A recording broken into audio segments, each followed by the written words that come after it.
Sa Valencia City, Bukidnon, sumuko sa mga katutubo ang lalaking suspect sa pagpatay sa pamamagitan ng pamumugot sa isang 15 anyos na babae na si Jennifer Encarnacion.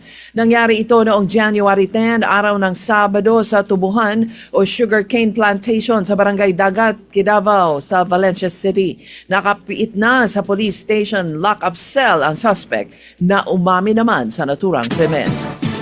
Sa Manay, Davao Oriental, walang naiulat na nasaktan o nasawi sa naganap na magnitude 6.4 na lindol nitong January 7. Iniulat ng Manay Municipal Disaster Risk Reduction and Management Council na may ilang bahay ang nasira dahil gumuho ang semento pero walang nasaktan. Bagaman at walang nasaktan, tiniyak naman ng MDRRMO na tuloy ang kanilang regular na earthquake drill upang sanayin ang publiko lalo na ang mga mag-aaral ng tamang gawin kapag may lindol. Sa Davao City, halos 50% na ang naabot ng pagtatayo ng Samal Island Davao City Connector o ang tulay na nag-uugnay sa Samal Island at Davao City. Sa 2028, inaasahan na makumpleto ang tulay ayon sa mga otoridad. Inihahanda na ngayon ng Island Garden City of Samal ang kanilang transport system bilang paghahanda naman sa inaasahang pagdagsa ng mga turista.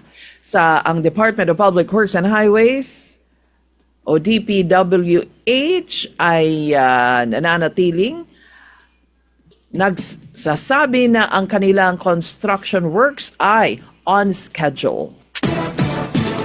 Sa Zamboanga City, inanunsyo naman ng City Public Employment Service Office, Department of Labor at Employment ng Region 9 at ng SM City Zamboanga ang 2 araw na jobs fair upang bigyan daan ng employment opportunities ang mga naghahanap ng trabaho.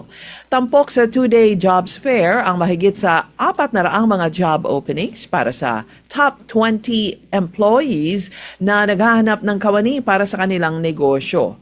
Bahagi ito ng commitment ng SM Group of Companies na makakatulong sa mga naghahanap ng mapagkakakitaan sa pamamagitan ng lehitimong trabaho.